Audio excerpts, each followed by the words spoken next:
Wonder, pages 107 to 117. Out with the old. Miranda and Ella blasted off. They attached themselves to a new crowd destined for high school glory. After a week of painful lunches where all they could do was talk about people that didn't interest me, I decided to make a clean break for it. They asked no questions, I told no lies. We just went our separate ways. I didn't even mind after a while. I stopped going to lunch for about a week, though, to make the transition easier, to avoid the fake, "Oh shoot, there's no room for you at the table, Olivia." It was easier just to go to the library and read. I finished War and Peace in October. It was amazing. People think it's such a hard read, but it really is just a soap opera with lots of characters. People falling in love, fighting for love, dying for love. I want to be in love like that someday. I want my husband to love me the way that Prince Andrei loved Natasha.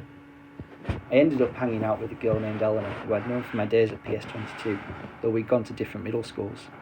Eleanor had always been a really smart girl, a little bit of a crybaby back then, but nice. I'd never realised how funny she was. Not laugh-out-loud daddy funny, but full of great quips. And she never knew how light-hearted I could be. Eleanor, I guess, had always been under the impression that I was very serious, and as it turned out, she never liked Miranda and Ella. She thought they were stuck up. I gained entry through Eleanor to the smart kids table at lunch. It was a larger group than I'd been accustomed to hanging out with, and a more diverse crowd. It included Eleanor's boyfriend, Kevin, who would definitely become class president someday.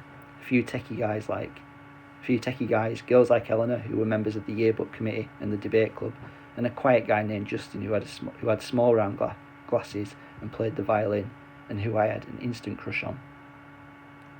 When I'd see Miranda and Ella, who were now hanging out with the super popular set, we'd say, "Hey, what's up?" and move on. Occasionally Miranda would ask me how August was doing and then say, "Tell him I say hello." This I never did, not to spite Miranda, but because August was in his own world these days. There were times at home that we never crossed paths. October 31st. Grans had died the night before Halloween. Since then, even though it's been 4 years, this has always been a sad time of year for me. For Mum too, though she doesn't always say it. Instead, she immerses herself in getting August's costume ready, since we all know Halloween is his favourite time of the year. This year was no different. August really wanted to be a Star Wars character called Boba Fett, so Mum looked for a Boba Fett costume in August's size, which strangely enough was out of stock everywhere.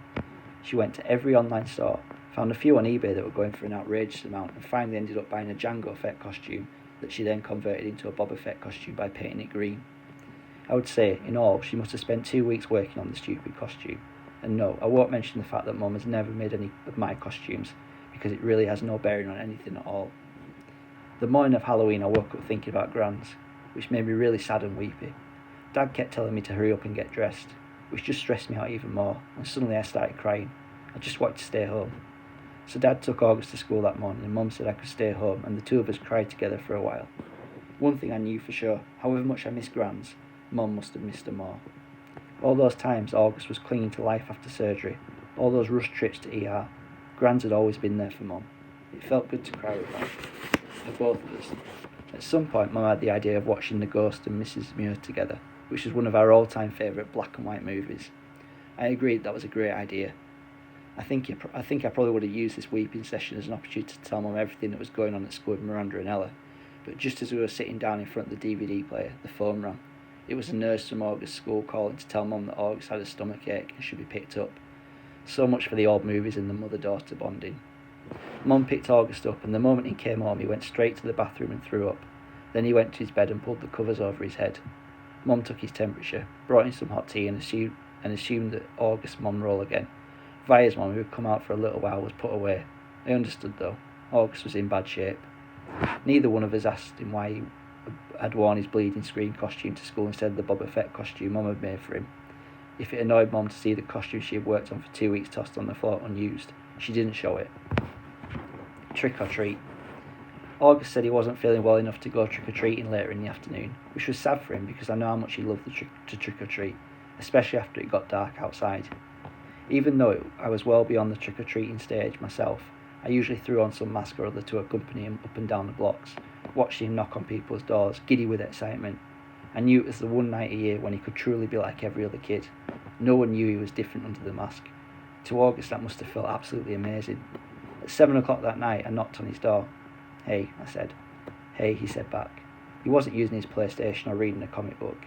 He was just lying in his bed looking at the ceiling. Daisy, as always, was next to him on the bed, her head draped over his legs. The bleeding screen costume was crumpled up on the floor next to the Boba Fett costume. "How's your stomach?" I said, sitting next to him on the bed. "I'm still nauseous." "You sure you're not up for the Halloween parade?" "Positive." This surprised me. Usually August was such a trooper about his medical issues, whether it was skateboarding a few days after surgery or sipping food through a straw when his mouth was practically bolted shut. This was a kid who got on more shots, taken more medicine, put up with more procedures by the age of 10 than most people would have to put up with in 10 lifetimes, and he was sidelined with a little nausea. "You want to tell me what's up?" I said, sounding a bit like Mum. "No." "Is it school?" "Yes." "Teachers, schoolwork, friends?" He didn't answer. "Did someone say something?" I asked. "People always say something," he answered bitterly. I could tell he was close to crying. "Tell me what happened," I said. And he told me what happened. He had overheard some very mean things some boys were saying about him. He didn't care about what the other boys had said, he expected that, but he was hurt by the fact that one of the boys was his best friend, Jack Will. I remembered him mentioning Jack a couple of times over the past few months. I remembered Mum and Dad saying he seemed like a really nice kid, saying they were glad August had already made a friend like that. "Sometimes kids are stupid," I said softly, holding his hand. "I'm sure he didn't mean it."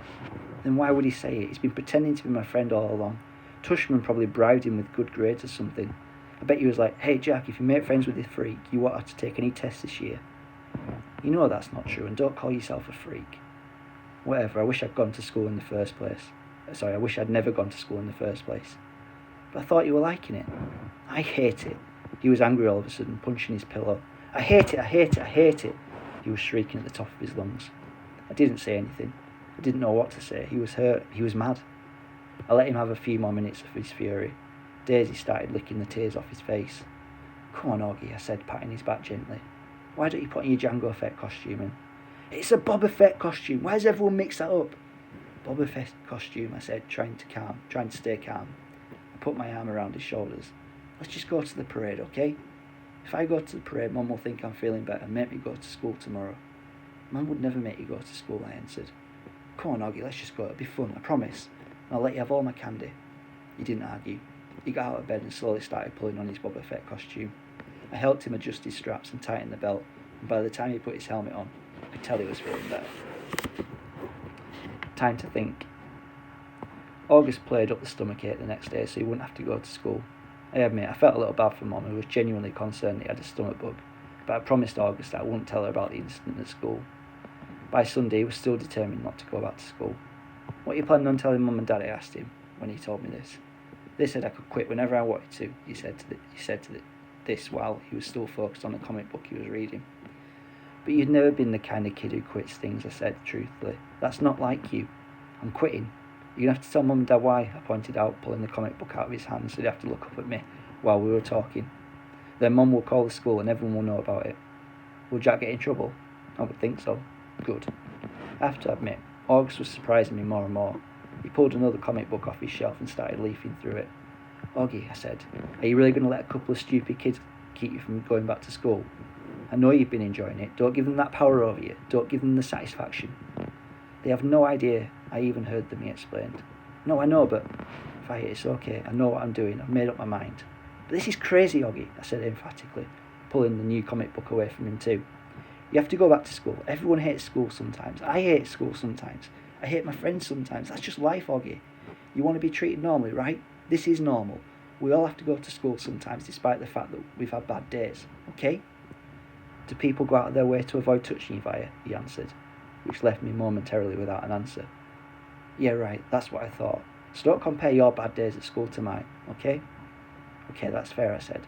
"But it's not a contest about whose days suck the most, Augie. The point is we'll have to put up with bad days. Now, unless you want to be treated like a baby for the rest of your life, or like a kid with special needs, you just have to suck it up and go." He didn't say anything, but I think that last bit was getting to him. "You don't have to say a word to those kids," I continued. "It's actually so cool that you know what they said, but they don't know that you know what they said. You know? What the heck? You know what I mean? You don't have to talk to them ever again if you don't want to, and they'll never know why, see? Or you can pretend to be friends with them, but deep down inside, no, you're not. Is that how you are with Miranda?" he asked. "No," I answered quickly, defensively. "I never fake my feelings with Miranda." "So why are you saying that I should?" "I'm not. I'm just saying you shouldn't let those little jerks get to you, that's all." "Like Miranda got to you?" "Why do you keep bringing Miranda up?" I yelled impatiently. I'm trying to talk about your friends. Please keep mine out of it. You're not even friends with her anymore. What does that have to do with what we're talking about? The way August was looking at me reminded me of a doll's face. He was just staring at me blankly with his half-closed doll eyes. She called the other day, he said finally. What? I was stunned. And you didn't tell me? She wasn't calling you, he answered, pulling both comic books out of my hands. She was calling me just to say hi, to see how I was doing. She didn't even know I was going to real school now. I can't believe you hadn't even told her. She said the two of you don't hang out as much anymore, but she wanted me to know that she'd always loved me like a big sister. Double stunned, stung, flabbergasted. No words formed in my mouth. Why didn't you tell me? I said finally. I don't know, he shrugged, opening the first comic book again. Well, I'm telling Mum and Dad about Jack Will if you stop going to school, I answered. Tushman will probably call you into school and make Jack and those other kids apologise to you in front of everyone, and everyone will treat you like a kid who should be going to a school for kids with special needs. Is that what you want? Because that's what's going to happen. Otherwise, just go back to school and act like nothing happened. Or, if you want to confront Jack about it, fine. But either way, if you... Fine, he interrupted. What? Fine, I'll go, he yelled, not loudly. Just stop talking about it already. Can I please read my book now? Fine, I answered, turning to leave his room. I thought of something. Did Miranda say anything else about me? He looked up from the comic book and looked right into my eyes. She said to tell you she misses you, quote unquote. I nodded. Thanks, I said casually, too embarrassed to let him see how happy that made me feel.